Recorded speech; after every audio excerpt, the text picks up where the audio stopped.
choisi Jésus pour guider ma vie. Mon bien-aimé Jésus, il est à moi, je suis à lui.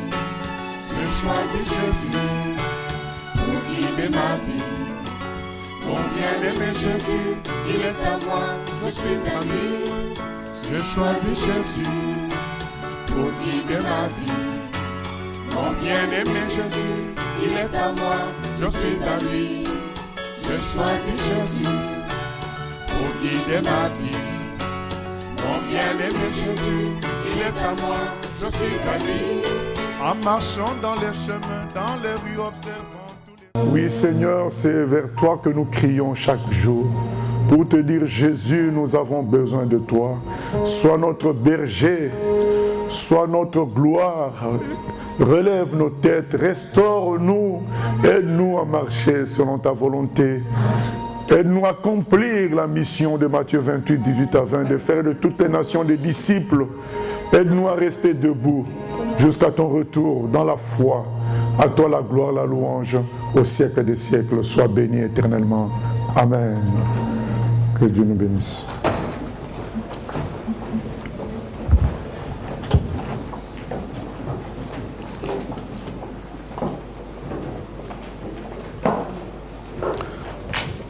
Nous lisons dans 1 Thessaloniciens au chapitre 4, 13 à 17. Donc c'est un rappel sur l'enlèvement que nous voulons faire aujourd'hui. 1 Thessaloniciens 4, 13 à 17.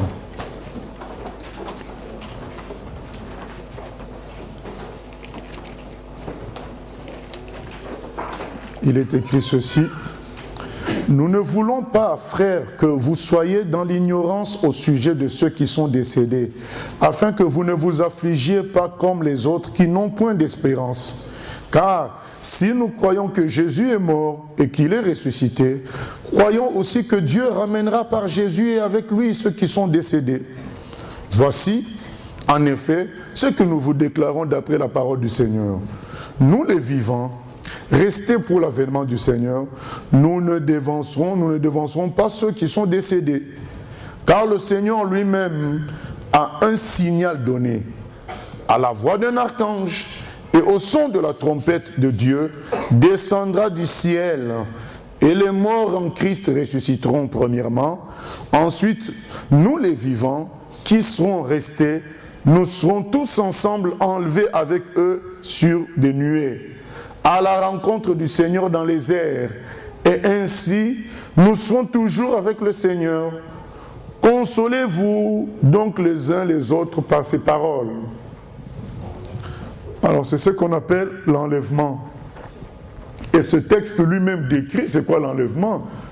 Donc, au son de la trompette de Dieu, à la voix d'un archange, les chrétiens vivants, les vrais chrétiens vivants seront transformés en un instant et monteront rejoindre ceux qui étaient morts et qui sont ressuscités d'abord et transformés aussi pour rejoindre le Seigneur au ciel. Ça, c'est ce que dans le milieu des enfants de Dieu, dans le milieu des disciples de Jésus, c'est ce qu'on appelle enlèvement. Et le texte lui-même l'explique. Il n'y a pas besoin vraiment d'expliquer plus que ça, mais nous tenions à lire le texte dans son entièreté afin que chacun voit clairement. Et il y a aussi un autre texte qui en parle dans 1 Corinthiens 15, 51, 52. 1 Corinthiens 15, 51, 52. Voici, je vous dis un mystère. Nous ne mourrons pas tous, mais tous nous serons changés. Donc il y a des gens qui vont mourir, d'autres ne mourront pas, mais que ce soit ceux qui sont morts, en parlant des enfants de Dieu, que ce soit les vivants, à un moment, tous seront changés.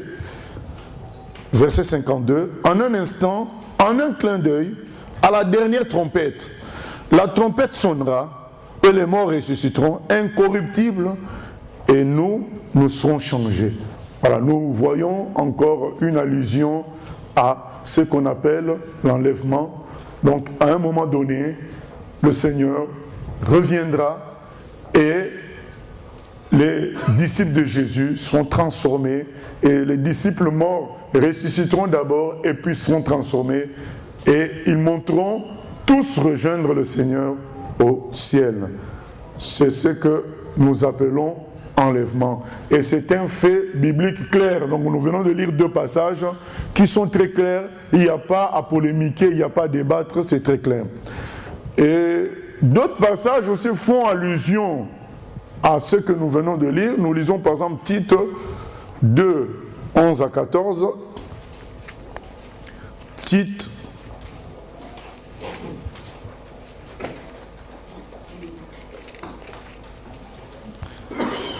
il est écrit ceci, « Car la grâce de Dieu, source de salut pour tous les hommes, a été manifestée. Elle nous enseigne à renoncer à l'impiété et au convoitisme mondain et à vivre dans le siècle présent selon la sagesse, la justice et la piété, en attendant la bienheureuse espérance et la manifestation de la gloire de notre grand Dieu et Sauveur Jésus-Christ. Il s'est donné lui-même pour nous, afin de nous racheter de toute iniquité et de se faire un peuple qui lui appartienne, purifié par lui et zélé pour les bonnes œuvres. » Cet enlèvement est appelé dans ce texte la bienheureuse espérance. Donc Jésus-Christ se manifestera dans sa gloire et nous serons enlevés par lui. Et il est écrit au verset 14 que Jésus, s'il s'est donné, c'est pour nous, afin de nous racheter de toute iniquité et de faire de nous un peuple qui lui appartienne. Parce qu'à un moment donné, nous poserons la question, mais qui va être enlevé? Qui va partir avec le Seigneur? Et ce verset 14 est très important pour nous. Il s'est donné lui-même pour nous, afin de nous racheter de toute iniquité et de se faire un peuple qui lui appartienne, purifié par lui et zélé pour les bonnes œuvres. Donc un peuple qui lui appartienne. Vous savez, les pharisiens faisaient des choses de Dieu, mais ils n'étaient pas de Dieu. Ils étaient même au temple. Appartenir à Dieu, ça ne veut pas dire chanter et prier ou lire la Bible. Ça veut dire ce que ça veut dire, c'est le français. Appartenir, c'est-à-dire que tu es à Dieu. Donc il dispose de toi comme lui, il décide. C'est ça qui va différencier les enlevés de ceux qui vont rester. Parce qu'il y aura des gens qui vont rester. Ce qui dit enlèvement, on prend un groupe et l'autre groupe reste. Et nous avons une autre allusion à cela dans Luc au chapitre 17. Luc au chapitre 17. Appartenir au Seigneur et vivre pour lui. C'est ça qui va qualifier les gens pour l'enlèvement. Ce n'est pas ceux qui font des activités pour Dieu, mais ce sont ceux qui lui appartiennent. Luc 17.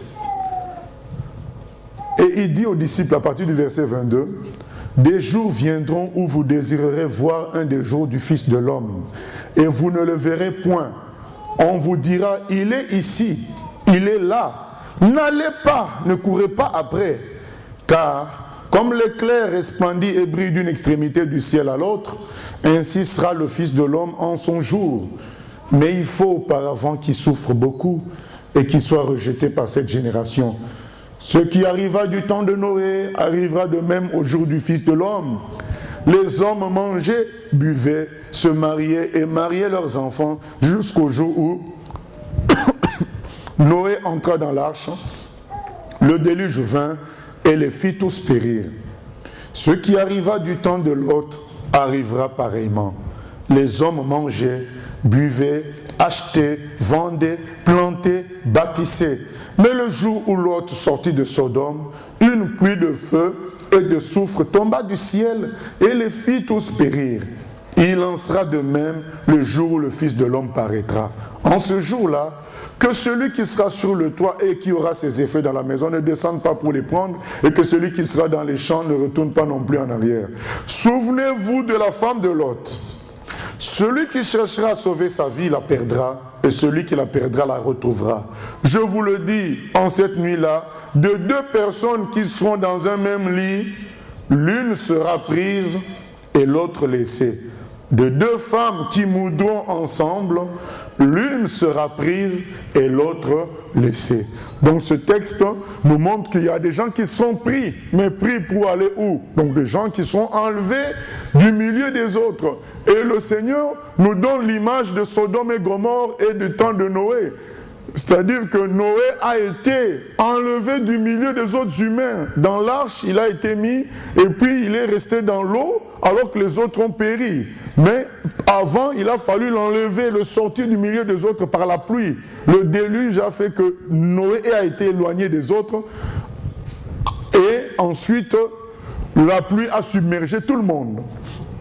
Il nous donne l'exemple de Sodome et Gomorrhe. Il a dit Lot a d'abord été enlevé. Au fait, ce n'est pas quelque chose de si nouveau que ça. Même si Paul appelle ça un mystère, le mystère est dû au fait que Paul décrit comment ça va se faire.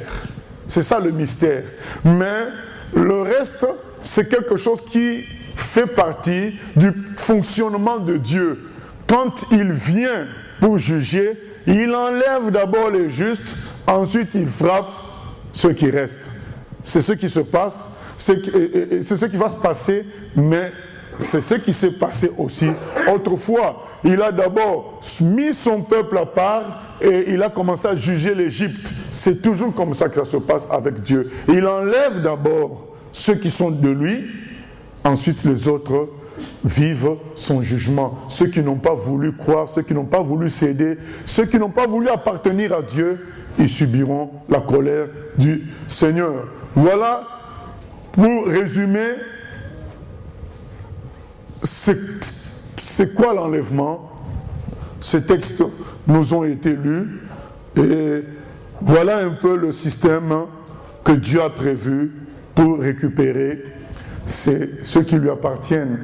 Et l'apôtre Paul, dans Tite 2, qu'on a lu, appelle ça la bienheureuse espérance. Parce qu'un vrai chrétien n'est pas celui qui pense construire des châteaux en Espagne. Un vrai chrétien, ce n'est pas celui qui cherche à réussir sur terre. Un vrai chrétien a compris que la terre, ce n'est pas pour lui. Nous ne sommes que de passage. C'est écrit dans 1 Pierre 2,11. Comportez-vous en voyageurs sur la terre, vous êtes de passage. C'est ça le vrai chrétien. Il sait qu'on est de passage et qu'il doit faire sa mission pendant qu'il est de passage. Et étant de passage, le vrai chrétien non plus n'est pas à 100% content parce que il y a beaucoup de choses sur la terre qui polluent sa vie, qui lui mettent une pression, vous savez, rien que voir l'injustice, c'est quelque chose qui gêne. Quand on voit par exemple un président qui a 77 ans, un homme qui a 77 ans, et qui n'arrive même pas à parler, poser une candidature dans la présidence, bien aimé, ce qui se passe en Algérie, ça offusque. On se dit, mais on prend les gens pour des animaux ou quoi? Le monsieur, on le montre à la télé, il n'arrive même pas à bouger le bras et à parler, mais il pose sa candidature pour la présidence. Et quand on voit de telles choses, on dit, mais on prend les Algériens pour qui? Tout ça, ce sont des choses qui énervent. Ce sont des choses qui empêchent le chrétien de vivre à 100% heureux. Alors, un vrai chrétien attend le jour où le Seigneur viendra pour l'enlever. Ce n'est pas celui qui cherche par tous les moyens à s'enrichir sur terre. Le chrétien, il travaille, il fait ce qu'il faut sur terre, mais son espérance que le Seigneur vienne bientôt. C'est ça le vrai chrétien. Parce qu'il est conscient que sur la terre, non seulement qu'il est de passage, ce n'est pas sa terre, ce n'est pas un endroit où il peut être vraiment heureux parce que le mal domine sur la terre. C'est écrit dans 1 Jean 5, 19, nous savons que les ténèbres dominent, le diable domine sur la terre. Et à cause de ça, le chrétien attend une délivrance. quand est-ce que le Seigneur viendra le récupérer. Et c'est ça que nous donnerons en première condition pour répondre à la question, mais finalement, qui sera enlevé? Qui sera enlevé? C'est la personne qui attend ça, qui sera enlevé. La personne qui n'attend pas ça, qui ne soupire pas après le retour de son maître, ne sera pas pris, parce qu'il n'attend pas ça, il ne cherche pas son maître. Il n'a pas soif de son maître. Il veut construire sur terre et tout faire sur terre. Et de telles personnes resteront parce qu'ils n'attendent pas, le maître. Et un texte va nous aider aussi à répondre à tout ceci dans Matthieu 25. Matthieu 25.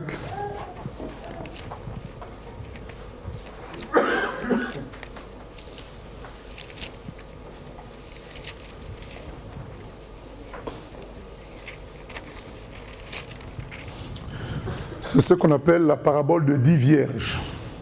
Alors le royaume des cieux sera semblable à 10 vierges qui, ayant pris leur lampe, allèrent à la rencontre de l'époux. 5 d'entre elles étaient folles et 5 sages. Les folles, en prenant leur lampe, ne prirent point d'huile avec elles. Mais les sages prirent avec leur lampe de l'huile dans des vases. Comme l'époux tardait, toutes s'assoupirent et s'endormirent. Au milieu de la nuit, on cria, voici l'époux, allez à sa rencontre. Alors toutes ces vierges se réveillèrent et préparèrent leurs lampes. Les folles dirent aux sages, donnez-nous de votre huile, car nos lampes s'éteignent. Les sages répondirent, non, il n'y en aurait pas assez pour nous et pour vous. Allez plutôt chez ceux qui en vendent et achetez-en pour vous. Pendant qu'elles allaient en acheter, l'époux arriva. Celle qui était prête entrait avec lui dans la salle des noces et la porte fut fermée. Plus tard, les autres vierges vinrent et dirent « Seigneur, Seigneur, ouvre-nous » Mais il répondit « Je vous le dis en vérité, je ne vous connais pas. » Verset 13 « Veillez donc, puisque vous ne savez ni le jour ni l'heure. » Veillez donc, puisque vous savez ni le jour ni l'heure. Avertissement pour dire, ceux qui disent, c'est demain que je me consacrerai à Dieu, dans une semaine, dans 3 mois, mais tu ne connais ni le jour ni l'heure. Le Seigneur peut revenir d'un instant à l'autre. Aujourd'hui, si le Seigneur t'a parlé dans ton cœur, c'est maintenant. Il est écrit dans 2 Corinthiens 6, au verset 2, c'est aujourd'hui le jour du salut. C'est aujourd'hui le jour du salut. Ce n'est pas un autre jour où tu vas dire dans 3 mois, dans 6 mois, ou bien quand je serai marié, ou bien quand j'aurai 30 ans. Non, c'est aujourd'hui le jour du salut. Quand tu entends sa voix, n'endurcis pas ton cœur. Et cette parabole nous explique que ceux qui seront pris, ce sont ceux qui se seraient préparés et qui seraient dans l'action du maître, dans l'attente, dans la préparation, dans l'action du maître. Pourquoi on pense que cette parabole correspond à l'enlèvement? La différence entre l'enlèvement et le jugement dernier, c'est que l'enlèvement concerne que ceux qui appartiennent à Dieu.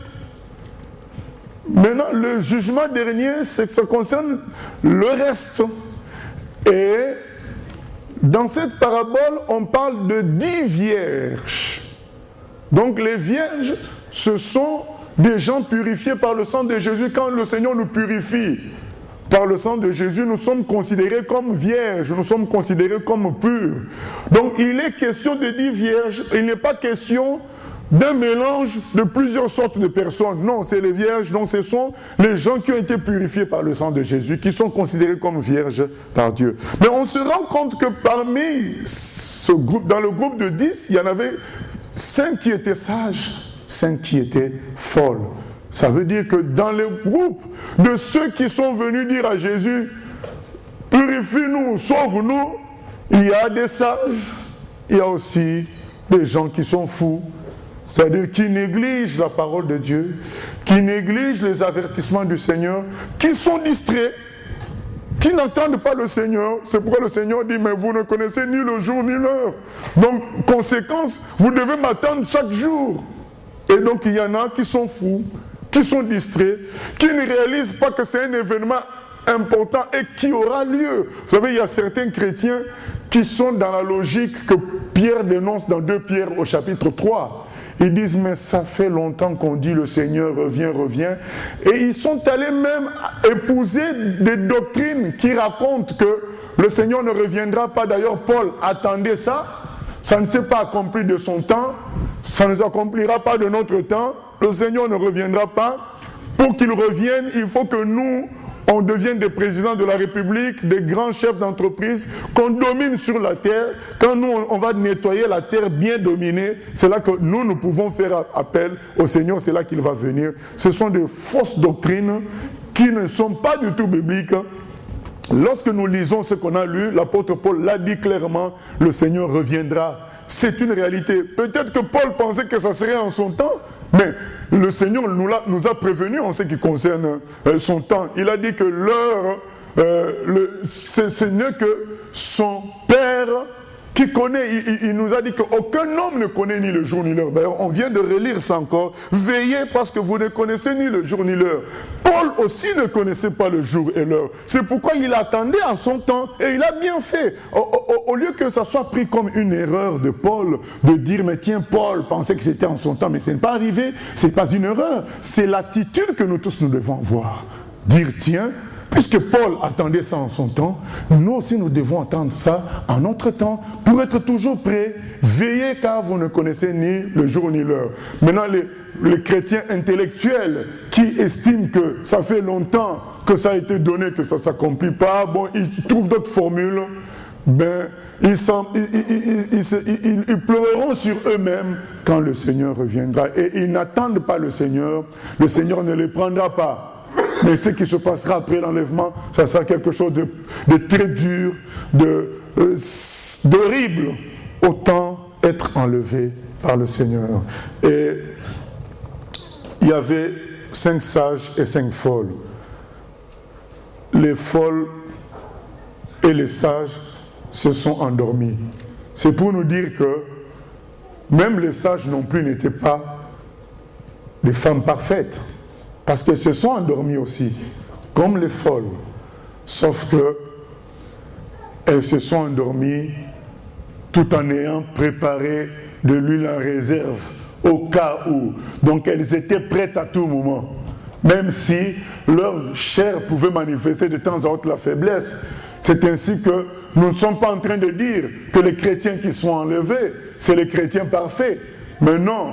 On est en train de dire, c'est les chrétiens sages, ceux qui auraient compris que nous devons toujours être prêts à tout moment. Même si une somnolence peut nous attraper, mais on est tellement engagé à attendre le Seigneur, on est tellement dans cet élan, on est tellement en route vers le Seigneur que nous avons le carburant nécessaire à son retour.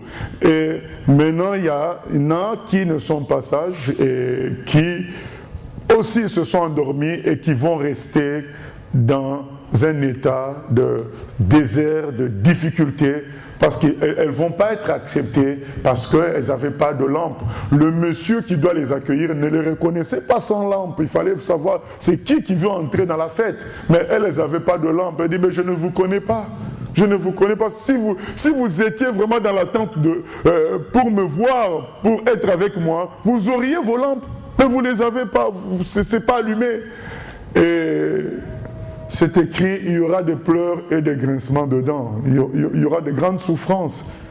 Des gens ne seront pas enlevés. Maintenant, ce n'est pas le jour d'expliquer ça aujourd'hui, mais on donne quand même cette note. Ils ne seront pas enlevés, mais comme c'est des vierges, nous pensons que dans la souffrance qui va venir, elles vont se rendre compte, ces chrétiens-là vont se rendre compte que la Bible disait vrai. Et ils vont se repentir pour être sauvés cette fois-ci. Mais comme il est dit dans d'autres passages, ça sera au prix de leur vie, au prix de grandes souffrances. Alors qu'aujourd'hui, le Seigneur peut nous sauver tranquillement dans la facilité. Il faut qu'on se saisisse de ça et qu'on soit des vierges sages et non des vierges folles. Donc qui sera enlevé? Ce sont des vierges sages qui seront enlevées. Des gens qui se préparent à la venue du Seigneur, des gens qui sont éveillés, des gens qui ont de l'amour pour le Seigneur en réserve, qui ne font pas de la religion, mais qui vivent pour leur maître, qui vivent pour le Seigneur. Et ce sont des gens qui obéissent à ce qui est écrit dans Amos 4, 11 à 12. Prépare-toi à la rencontre de ton Dieu. Nous devons nous préparer à ça. Ce ne sont pas des gens distraits qui créent des choses sur la terre pour diriger, pour être des chefs, mais c'est des gens qui sont en route vers la rencontre de leur Dieu. Et ce sont des gens qui acceptent toute la parole de Dieu. Vous savez, c'est écrit dans Matthieu 4, 4, l'homme ne vivra pas seulement de pain, mais de toute parole qui vient de Dieu. Toute la parole de Dieu est nécessaire pour garder la vie. Donc quand on néglige certaines parties parce qu'on veut être appuyé par d'autres, ben, il est écrit, ton péché te retrouvera. Il faut accepter toute la parole de Dieu telle qu'elle est donnée, pas telle que toi tu veux que ça soit donné. On se souvient de la parabole de Luc 16. Jésus nous donne la parabole de Lazare et du riche. Ils se sont retrouvés tous, ils étaient morts les deux. Lazare se retrouve dans le sein d'Abraham et le riche se trouve en enfer en train de souffrir. Et il a dit, Père Abraham, envoie des gens aller prêcher, envoie Lazare aller prêcher à mes frères pour que mes frères ne se retrouvent pas dans ce lieu aussi. Et Abraham dit, mais ils ont Moïse et les prophètes, et ils ont les Écritures, qu'ils écoutent ce qui est lu dans les Écritures. Mais lui, il a dit, mais non, si tu envoies Lazare qui ressuscite des morts, ils vont mieux écouter. Abraham lui dit, non, s'ils n'écoutent pas ce qui est écrit, ils n'écouteront pas, même si quelqu'un ressuscite des morts. C'est ça la réalité. Si quelqu'un a un cœur dur, même quand il va voir des miracles, il va être impressionné, mais il ne va pas changer. Pharaon n'a pas changé parce que Moïse faisait les miracles. Il est resté mauvais jusqu'à la fin. Certains diront, mais c'est Dieu qui l'a endurci, mais Dieu l'a endurci parce qu'il était déjà mauvais. Dieu lui a donné la force pour qu'il résiste à Moïse jusqu'à la 10e plaie. Mais il était mauvais lui-même. Il était opposé à Dieu. Et ce n'est pas parce qu'on aurait fait des choses extraordinaires que les gens vont se convertir. Les gens vont se convertir parce qu'ils ont un cœur qui veut de Dieu. C'est ça la réalité. Celui qui a un cœur qui ne veut pas de Dieu, il va venir pendant un temps, mais finira par retourner dans le monde. Parce qu'ils sont au plus profond de lui, il ne veut pas du Dieu qui est amour. Il ne veut pas de l'ordre de Dieu. Il ne veut pas que Dieu soit le chef. Il ne veut pas. Et c'est pourquoi cet homme-là a dit, c'est une démonstration que les gens qui iront en enfer, ils sont de la nature de l'enfer. Parce qu'on lui dit, mais ils ont Moïse et les prophètes. Cet homme dit non. La façon de Dieu de faire, je ne suis pas d'accord. Que ce soit les Écritures qui sauvent. Parce qu'il est dit dans Romains 10, 17, la foi vient de ce qu'on entend vient de la parole de Dieu. Il y a des gens qui disent, mais non, s'il y avait des miracles, les gens seront touchés. Dieu dit, mais non, c'est la parole qui touche les gens. Ah non! Cet homme a manifesté qu'il était opposé à Dieu. Pour ceux qui étaient peut-être mécontents de dire, mais attends, c'est pas parce qu'il était riche qu'il va aller quand même, Dieu l'a envoyé en enfer. Où est le mal d'être riche? Mais là, nous avons la réponse par rapport à sa réaction. Quand il dit, non, Père Abraham, s'il y a quelqu'un qui ressuscite d'entre les morts, c'est là qu'ils vont croire. Abraham dit, non, monsieur, s'ils ne croient pas en ce qui est écrit en Moïse et les prophètes, ils ne croiront pas, même si quelqu'un ressuscite d'entre les morts. Donc la personne a voulu dire, mais non, cette méthode-là n'est pas bonne. Dieu se trompe. Et là, nous avons la réponse pourquoi cet homme s'est retrouvé en enfer en réalité, parce qu'il n'était pas d'accord avec Dieu. C'est quoi être d'accord avec Dieu? C'est accepter ce qu'il a écrit dans sa parole. Et ne pas penser qu'il y a un autre moyen. On est des humains. On peut penser ça. Mais quand on lit la parole de Dieu, changer, dire non, ce que je pense, ce sont des pensées humaines. Dieu a dit, c'est ainsi que ça doit se passer. Je dois accepter que ça se passe tel que Dieu a fait les choses. Je suis né dans une famille pauvre, j'accepte parce que Dieu a permis cela. Je suis né dans tel pays, j'accepte parce que Dieu a permis cela. Dieu a permis que j'aie telle taille, j'accepte puisque Dieu a permis cela. Et quand on commence à remettre en question tout ce que Dieu a fait, on t'a fait femme, tu veux être homme, on t'a fait homme, tu veux être femme. Et c'est ce qu'on est en train de vivre aujourd'hui, la rébellion sans cesse grandit contre Dieu. Nous on dit non, nous croyons que Dieu ne se trompe pas, il sait ce qu'il a fait en me sortant tel qu'il m'a sorti et je veux croire en sa parole totalement. C'est important, bien-aimés. Vous savez, beaucoup d'entre nous sommes nés après la Deuxième Guerre mondiale. Et pour nous, c'est peut-être des films, pour nous, c'est peut-être des histoires, mais il faut savoir qu'il y a des gens qui l'ont vécu, la Deuxième Guerre mondiale. Il y a des gens, eux, ils l'ont vécu. Ils ont vécu le fait de manger quelque chose qui est tombé à terre et qui a subi la pluie. Donc le pain est tombé par terre, ça fait un moment, 2 jours, et tu manges ça. Il y a des gens qui ont vécu ça. Pour nous, ça peut être des histoires. Il y a des gens qui l'ont vécu. Pour nous, l'enlèvement, peut-être comme une légende, comme un rêve. Sachez que ça arrivera. C'est pourquoi Jésus compare ça à Sodome et Gomorrhe. Il compare ça au temps de Noé. Il dit, au temps de Noé aussi, c'était la même réaction. Les gens pensaient que c'est une légende, c'est une histoire. Et ils mangeaient, ils buvaient, ils se mariaient. La vie continuait son cours. Mais c'est arrivé. Imaginez les gens sur qui est tombée la Deuxième Guerre mondiale.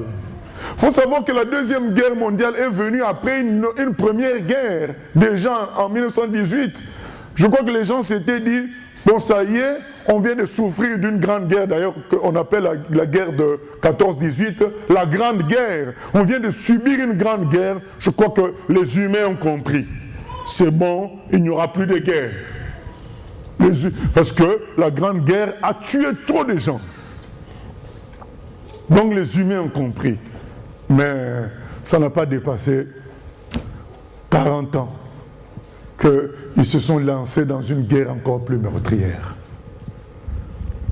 Et aujourd'hui, bien aimé, ça peut arriver aussi à notre époque. On entend non, des bruits de bottes en Ukraine. Ça peut arriver. Une guerre mondiale peut revenir encore. Les gens qui avaient subi la Première Guerre mondiale s'étaient dit, on ne croit pas que l'homme soit encore fou pour faire de telles choses. Mais oui, 30 ans après, c'était revenu. Ça peut revenir encore. Ne sous-estimons pas la parole de Dieu. Et la parole de Dieu dit, quand les gens vont dire paix et sûreté, une ruine soudaine viendra. Quand ils vont dire, oh, nous sommes devenus conscients, nous voulons maintenant la paix. Il est écrit, une ruine soudaine viendra. Quand la parole dit qu'il y aura enlèvement, ça sera une ruine soudaine pour beaucoup de gens. Ça va arriver. Tu sais, ça fait 20 ans que tu en entends parler, d'accord. Mais ça va arriver. 2 Pierre 3. Pierre nous explique cela dans 2 Pierre 3.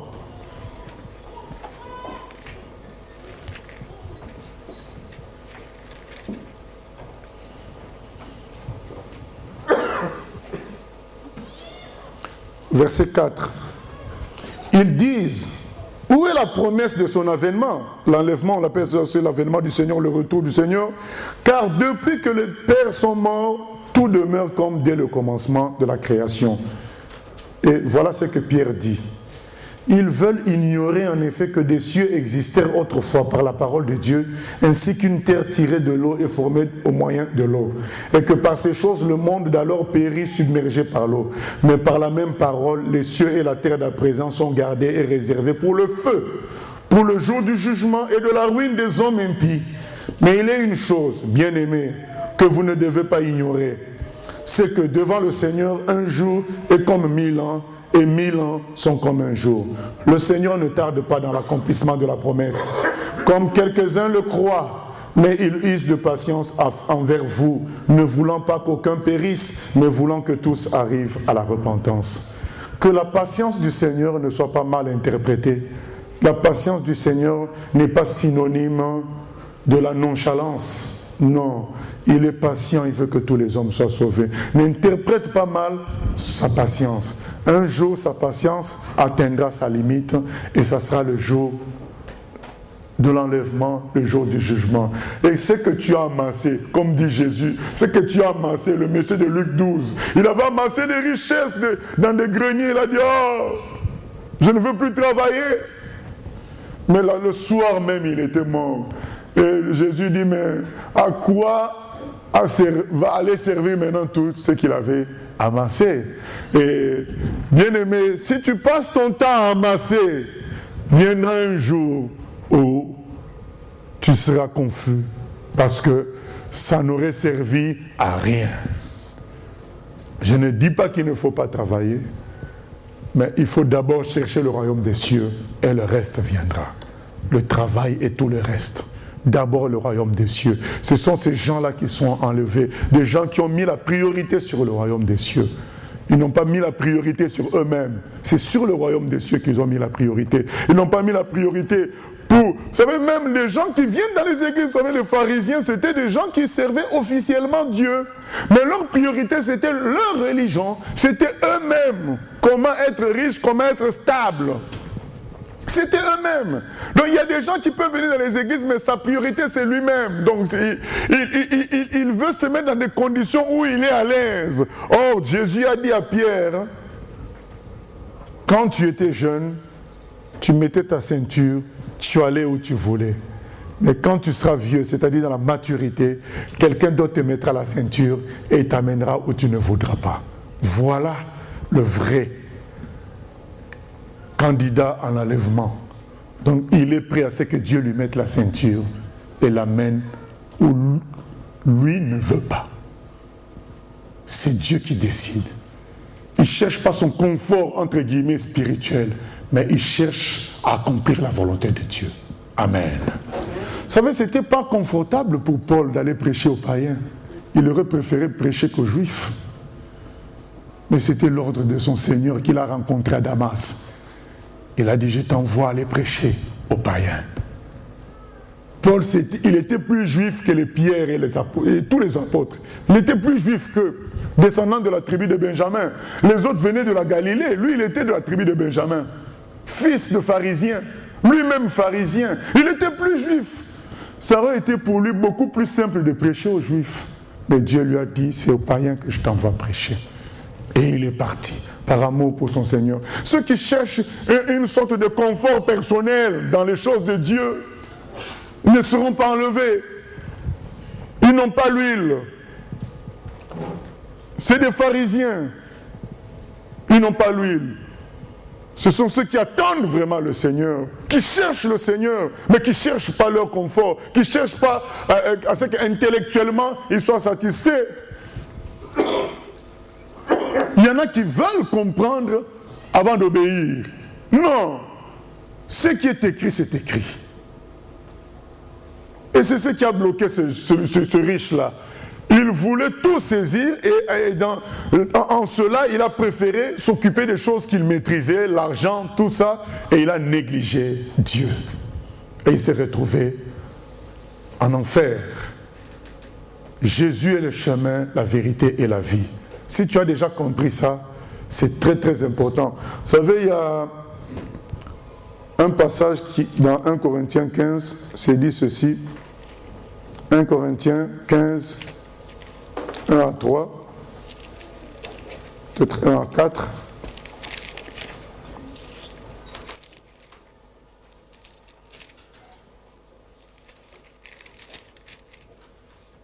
Je vous rappelle, frères, l'évangile que je vous ai annoncé, que vous avez reçu, dans lequel vous avez persévéré et par lequel vous êtes sauvés, si vous le retenez dans les termes où je vous l'ai annoncé. Autrement, vous auriez cru en vain. Je vous ai enseigné avant tout, comme je l'avais aussi reçu, que Christ est mort pour nos péchés, selon les Écritures. Il a été enseveli et il est ressuscité le troisième jour, selon les Écritures.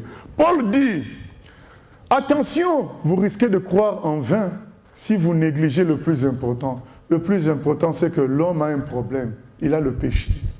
Et Jésus, le Fils de Dieu, est venu prendre ses péchés afin que l'homme soit sauvé. C'est ça le plus important. Et ce Jésus-là, il est ressuscité. Ça veut dire que les choses ne sont pas terminées. Nous serons tous appelés à cette résurrection-là. Voilà, si quelqu'un n'a pas compris ça, il se dit, je suis bon, je suis en Christ, mais c'est la terre qui m'importe. Il oublie que Christ est ressuscité. Donc il nous appelle à... Pourquoi il nous a sauvés s'il ne faut pas qu'il soit avec nous? Oh, où est-ce qu'il est maintenant physiquement? On ne le voit pas. Donc il y a un appel à vivre avec lui un jour. C'est pourquoi il nous a sauvés. Mais un chrétien qui néglige ça, qui oublie que l'essentiel c'est ça. Moi j'entends des chrétiens aujourd'hui débattre sur des choses futiles. Est-ce qu'une femme peut chanter ou pas? Bien aimé. Mais est-ce que c'est pour des choses comme ça que nous devons nous battre, ou bien pour sauver les âmes, les amener au ciel, et faire que Jésus soit dans la personne? L'apôtre Paul dit dans Philippiens 3, pour les petites choses de ce genre-là, Dieu nous éclairera, mais nous restons dans le plus important, c'est que l'homme a un problème, il a un péché, et il doit se repentir et laisser Jésus-Christ prendre sa vie en charge. Sinon, il est perdu. Voilà ce que nous devons travailler pour cela. Est-ce que ça veut dire que je néglige les fausses doctrines? Non, je fais plus confiance en Jésus qu'au débat. Si quelqu'un a Jésus vraiment en lui, il finira par accepter les Écritures. Je fais plus confiance au fait que quand Jésus est dans la personne, il va le guider dans les sources pures, qu'à tout ce que je peux présenter comme argument pour convaincre quelqu'un. C'est pourquoi le plus important, c'est de dire aux humains, vous avez le péché en vous, vous avez un problème et ça va vous perdre. C'est ce que Jésus dit dans Jean 8, 23 à 24. Il dit que si vous ne vous convertissez pas, si vous ne croyez pas en moi, vous mourrez dans vos péchés. Vos péchés vous tueront. Capitulez devant moi. Laissez-moi devenir votre sauveur et votre maître. C'est ce que nous devons. Nous devons insister sur ça, ne pas nous laisser distraire. Je vais revenir sur la distraction à la fin. Bref, c'est cette parole de 1 Corinthiens 15, 1 à 4 que nous devons tous serrer fortement. Sinon, on aurait cru en vain. Sinon, on aurait cru en vain. Commencer à s'égarer dans des choses futiles. Non, il faut rester dans 1 Corinthiens 15, 1 à 4. Ce sont ces vierges-là sages qui sont enlevées. Ne sois pas dans la distraction, ne sois pas dans la religion. Laisse Jésus-Christ prendre la totalité de la place. Laisse Jésus-Christ régner totalement. Ne sois pas dans le schéma personnel. Laisse Jésus-Christ régner. Pierre aimait Jésus, mais physiquement. Et quand il a régné Jésus, il a accepté maintenant que Jésus règne en lui. Il pensait que c'est lui qui gérait son amour pour Jésus. Seigneur, si quelqu'un te touche, moi j'interviens. Seigneur, Jésus dit, oh, tu parles trop, Pierre. Tu vas me régner 3 fois. Parce qu'il faisait par ses propres efforts. Et après le régnement, il a compris qu'il avait besoin que Jésus le remplisse de son amour. C'est que notre frère Jean nous dit dans 1 Jean 4, si nous l'aimons, c'est parce qu'il nous a aimé le premier. Il fallait d'abord qu'il accepte l'amour de Jésus, et c'est cet amour-là qui allait le rendre fidèle à Jésus. Ce n'est pas son propre amour à lui. Il s'est humilié, il est devenu tout petit. C'est ainsi que quand Jésus lui a mis la pression, Pierre, est-ce que tu m'aimes? Il a dit, Seigneur, tu sais toutes choses. Voilà, je ne veux pas te prouver par quoi que ce soit. Tu sais que dans mon cœur, je t'aime maintenant. Jésus a dit, ah là, tu as compris. Si tu m'aimes, paie mes brebis. Voilà. Ceux qui seront enlevés. Alors, qu'est-ce qui va se passer après? Nous lisons dans Apocalypse 14, 6 à 12.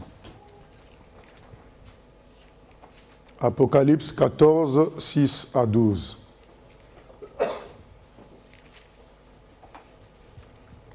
Je vis un autre ange qui volait au milieu du ciel.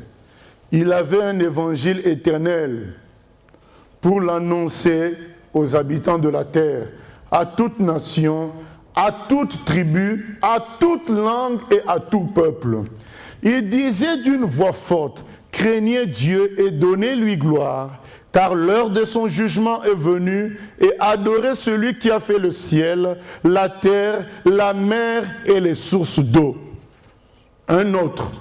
Un second ange suivit en disant, « Elle est tombée, Babylone la grande, qui a abreuvé toutes les nations du vin de la fureur de sa débauche. » Et un troisième ange les suivit en disant d'une voix forte, « Si quelqu'un adore la bête et son image, et reçoit une marque sur son front ou sur sa main, il boira lui aussi du vin de la fureur de Dieu, versé sans mélange dans la coupe de sa colère, et il sera tourmenté dans le feu et le soufre, devant les saints anges et devant l'agneau.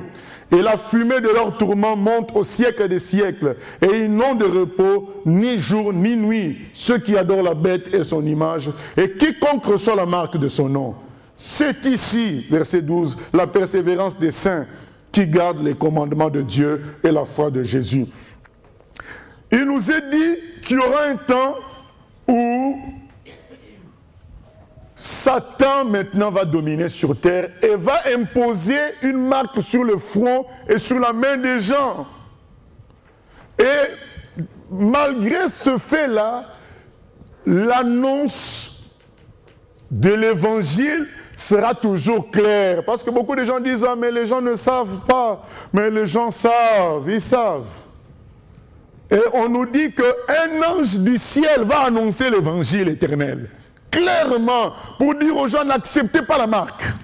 Tous ceux qui acceptent la marque iront dans le feu éternel. Mais ça sera un temps difficile pour ceux qui vont rester. Parce que s'ils refusent la marque aussi, ils vont être persécutés par le diable fortement. Et ça sera certainement la mort. Ça sera un temps très difficile. Mais malgré la difficulté du temps, un ange va prêcher pour dire aux gens, attention, vous êtes prévenus, n'acceptez pas la marque de la bête. N'acceptez pas. Et on dit dans verset 12, voilà la persévérance des saints. Les saints, c'est ceux qui diront, bon, tant pis, nous mourrons sur terre, mais nous restons fidèles à Dieu. Des gens, parmi ceux qui n'auraient pas été enlevés, qui auraient compris que là, l'enlèvement a eu lieu, et nous ne voulons plus rater une nouvelle fois le Seigneur. Nous préférons persévérer, nous refusons qu'on nous mette la marque, quitte à nous tuer, quitte à nous couper les doigts, nous refusons la marque. Et ce sont ces gens-là qui vont persévérer et qui sait, peut-être d'autres personnes vont aussi se rendre compte que l'ange dit la vérité et ils vont refuser aussi, donc des gens. Alors, ce n'est pas précisé, mais c'est possible. Toujours est-il que les saints vont persévérer et vont refuser la marque de la bête et ils ne vont pas vouloir louper une deuxième fois le Seigneur. Mais ça sera des temps très difficiles puisque c'est Satan qui va régner. Et je ne conseille ça à personne. Il y a quelqu'un qui m'a posé la question, mais pasteur, pourquoi malgré l'enlèvement, les gens ne se convertiront pas quand même en masse? Pourquoi? Parce que Satan prépare aussi les gens à ne pas se convertir après l'enlèvement. Parce qu'on se dit, mais tiens, si des millions de personnes quittent la terre d'un coup, disparaissent, ça va interpeller toute la terre. Oui, mais les gens, comme nous l'avions dit au début, ils ne se convertissent pas parce que ce n'est pas clair. Ils ne se convertissent pas parce qu'ils ne veulent pas de Dieu. Ils ne veulent pas du système de Dieu. Le monsieur, le riche, a dit à Abraham, envoie quelqu'un qui est ressuscité pour parler à mes frères. Je crois qu'un tel miracle va les convertir. Mais Abraham a dit, c'est faux. S'ils ne veulent pas se convertir parce que la parole leur a été lu, ils ne se convertiront pas même quand il y aura un ressuscité. Là, nous venons de lire, c'est un ange, bien aimé, imaginez ça. Un ange qui circule au ciel, qui parle. Si les gens ne se convertissent pas, c'est parce que leur cœur est dur. Ils ne veulent pas de Dieu, même si c'était clair. Et il y a une autre raison. Satan aussi va se préparer. Vous n'entendez pas parler aujourd'hui régulièrement des extraterrestres. Extraterrestres à gauche, extraterrestres à droite, extraterrestres. Alors on va faire croire aux humains que ceux qui ont disparu, en fait, c'est les extraterrestres qui les ont pris. Ce n'est pas Dieu. Ne croyez pas à ces choses-là. Moi, il y a un documentaire qui passe presque chaque jour sur, j'allais dire France 24, sur une chaîne RMC, voilà, c'est le numéro 24 sur Free. Et ils expliquent que tout ce que nous on dit que c'est Dieu, en fait, c'est les extraterrestres. Donc, on prépare, voilà, toute une chaîne est faite pour préparer, parce que cette émission-là, c'est comme si ça passe peut-être 3 fois par semaine. Donc, ils expliquent que tout ce que nous appelons Dieu, en réalité, c'est les extraterrestres. Et je vous dis que c'est une émission soutenue. Imaginez que ça passe 3 fois par semaine. Ça veut dire que c'est des heures et des heures d'émissions qui ont été faites, préparées pour dire aux gens, il n'y a pas Dieu, c'est les extraterrestres. Donc quand bien même qu'il y aurait l'enlèvement, on dira aux gens, oh mais c'est les extraterrestres, il n'y a pas Dieu. Voilà. Et les gens ne se convertiront quand même pas. En réalité, c'est parce que leur cœur est dur. Parce que de l'autre côté, l'ange aussi va prêcher clairement l'évangile éternel. Mais il y a une deuxième phase. Ça, c'est la première phase. La deuxième phase, c'est les coupes de la colère de Dieu. Parce que cet ange n'a pas encore, c'est pas encore la phase où c'est Dieu qui envoie la colère. C'est la phase où c'est Satan qui manifeste sa colère dans l'humanité en imposant la marque de la bête. Mais il y aura une phase où c'est Dieu maintenant qui manifeste, qui juge la terre. C'est écrit, on lit dans Apocalypse 16. C'est ce qu'on appelle les coupes de la colère de Dieu.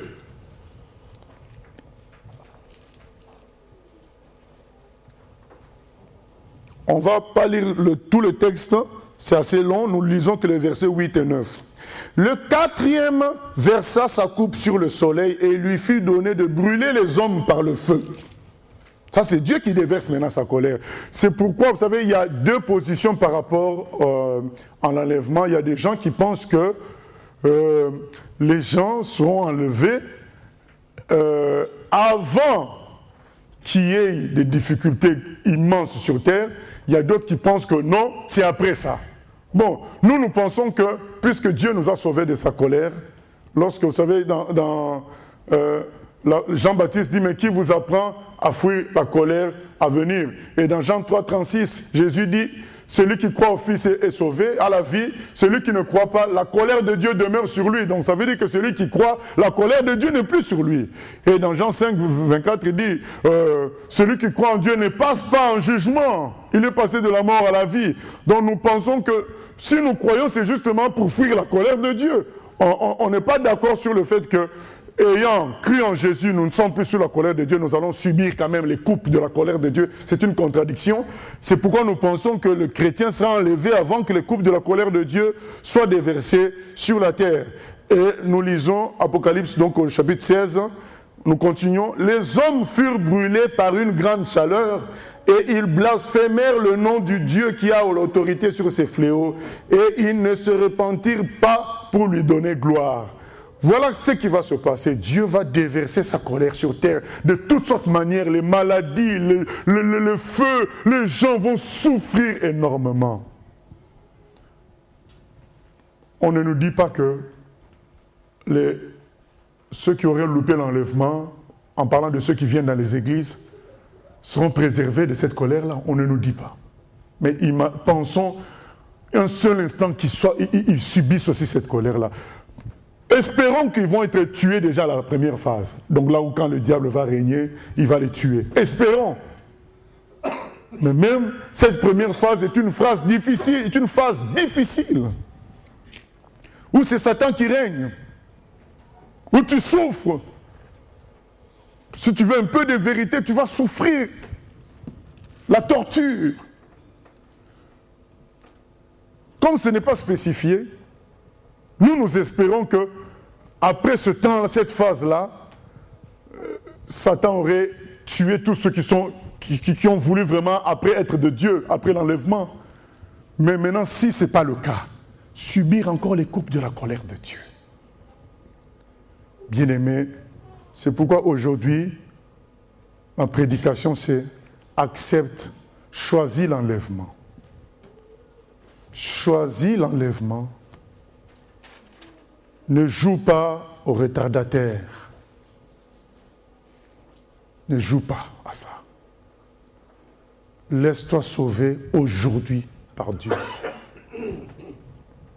Jésus peut revenir d'un instant à l'autre. Refuse la distraction. Refuse la distraction. Vous savez, l'apôtre dit dans 2 Timothée 2, il dit à Timothée, vers le verset 24, 2 Timothée 2, 24, l'homme de Dieu n'est pas appelé aux querelles. Toute la journée, tu passes. Vous savez, comme on dit au 7e siècle, les chrétiens passaient leur temps à débattre sur le sexe des anges. Et entre-temps, l'islam était en train d'avancer.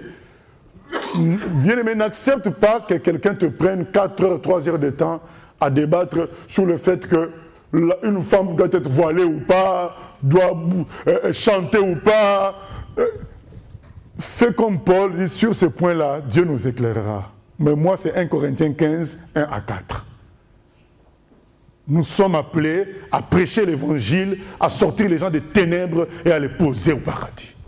Quand Jésus a parlé à Pierre, il a dit, je te donne les clés. Il a dit, je vous donne les clés pour ouvrir le ciel aux gens. Ce n'est pas pour commencer à débattre. Est-ce qu'il doit avoir... On peut chanter Dieu avec une guitare ou pas? Non, mais bien aimé. J'entends même des distractions du genre, ce n'est pas normal quand les gens se marient, compris pour eux, devant l'assemblée. Mais bien aimé, qu'est-ce que ça a à voir avec la vie chrétienne? Compris pour des gens qui sont mariés, on prie bien pour manger, on prie bien pour voyager, et on ne peut pas prier pour les gens qui se sont mariés. Donc, c'est des distractions dans le corps du Christ. On veut nous distraire. Que l'on prie pour toi devant ou pas, qu'est-ce que ça va changer dans ta marche avec le Seigneur? Et on entend des chrétiens qui passent des heures à discuter sur ce genre de choses. Non! Les temps sont difficiles. On entend le bruit de guerre là. C'est le moment de choisir d'être enlevé, de se concentrer sur l'évangélisation. Parler aux gens du salut. Toi-même, t'attacher au Seigneur. Appartenir au Seigneur. Chercher davantage le Seigneur. Parce qu'il récupérera seulement ceux qui l'attendent. Ne nous laissons pas distraire. La perfection ne se trouve pas sur la terre. Il y a des points sur lesquels nous ne devons pas transiger, mais il y a des points qui sont des points de distraction. Que quelqu'un dise que Jésus n'est pas Dieu, on n'a rien à voir avec une telle personne. Mais que quelqu'un commence à nous faire des débats sur telle chose, la couleur, mais non, bien-aimé. Ce qui est important, c'est qu'un humain abandonne sa vie entre les mains du Seigneur. Et le Seigneur, lui-même, il utilisera bien sûr d'autres humains, mais il s'occupe de cette personne-là, parce qu'il a donné sa vie au Seigneur. Il s'en occupe. Ramenons les gens à Jésus, et non à nos logiques à nous. Que Jésus soit le maître, que Jésus soit le centre, parce que c'est Jésus qui sauve. Ce n'est pas une église. Ne nous laissons pas distraire, débattre indéfiniment sur le fait qu'on doit prendre, il y a la Sainte Seine, il faut que ce soit la vraie nourriture. Mais qu'est-ce que ça va faire qu'on mange les pommes de terre au lieu du pain? Soyons sérieux. Ah non, vous mangez juste un petit pain comme ça, il faut vraiment manger. Mais manger, qu'est-ce que ça va faire pour la vie spirituelle de quelqu'un? L'apôtre Paul le dit dans 1 Corinthiens 8. Un aliment ne va rien nous apporter, qu'on le mange ou pas, ça ne va rien changer sur notre vie. Il y a des gens, mais oui, mais vous n'êtes pas dans les voies de Dieu parce que vous ne mangez pas. Vous mangez juste un bout de pain. Donc celui qui mange, c'est celui qui est dans les voies de Dieu. Mais bien aimé, ce sont des débats stériles. Ce sont des gens qui ne travaillent pas. Ce sont des gens qui ne sauvent pas les âmes. C'est pourquoi ils sont comme ça. Paul a dit dans 1 Corinthiens 9, je me suis fait tout à tous. pourvu que je puisse gagner quelques-uns à Christ. Je me suis fait tout à tous. Lorsque parmi les Juifs, parce que ce qui est fait par les Juifs, bien aimés, qui est dans la Bible, ce n'est pas un péché de le faire encore aujourd'hui, puisque c'est dans la Bible. Puisqu'il y a eu certaines instructions qui étaient dans la Bible, les Juifs chrétiens, parfois, certains continuent à le faire, ou bien les Juifs non chrétiens continuent à le faire. Paul dit, quand je suis avec de tels Juifs, je fais ça aussi. Mais je sais que nous sommes dans le temps de la grâce. Quand je suis avec les non-juifs, je ne fais pas ces choses-là. À un moment donné, Paul s'est rasé pour faire un vœu, comme les Juifs le font. Ce n'est pas un péché, ce n'est pas un compromis. Aujourd'hui, il y a des gens qui disent, Paul dit avec les Juifs comme avec les Juifs. Moi, j'irai prêcher l'évangile dans une boîte de nuit. Ah, non, bien-aimé. Là, on va te mondialiser là-bas, c'est ton problème.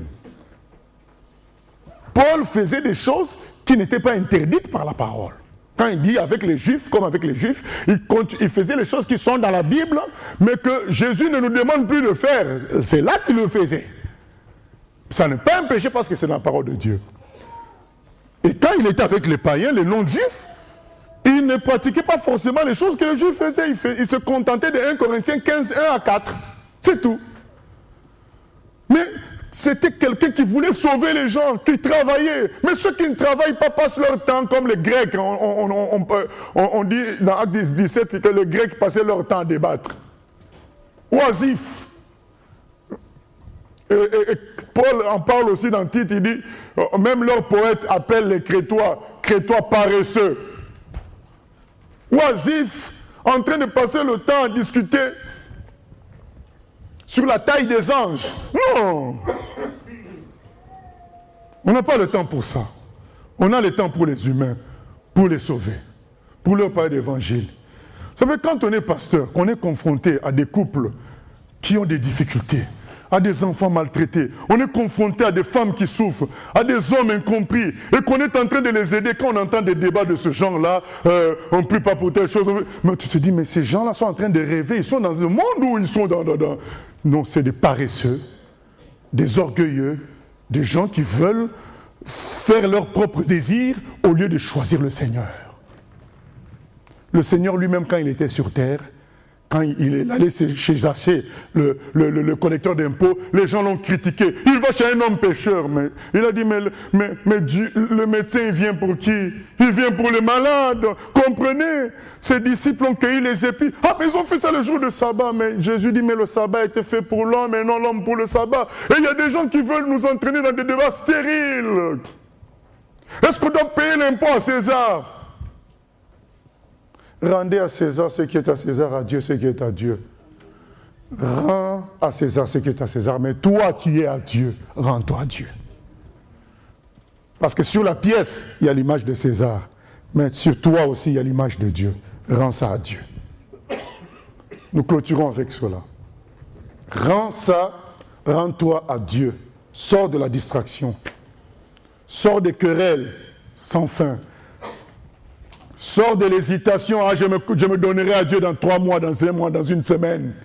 Quand j'aurai 16 ans, quand j'aurai 17 ans. Sors de cela. Le Seigneur peut revenir d'un instant à l'autre. Choisis l'enlèvement plutôt qu'après l'enlèvement. Choisis l'enlèvement. Seigneur, nous prions que tu parles à nos cœurs, que nous choisissons d'être sauvés maintenant et non pas après.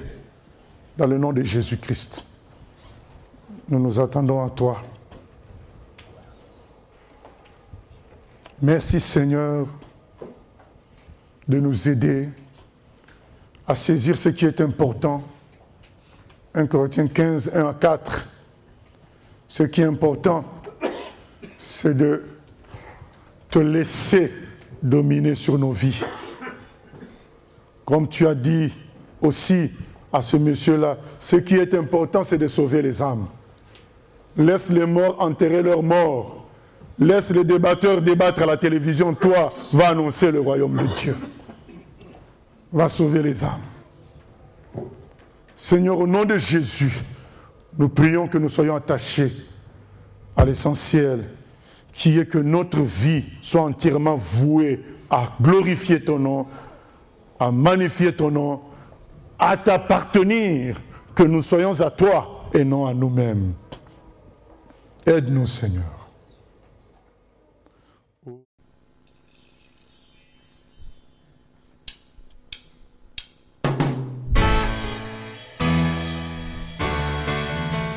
J'ai choisi Jésus.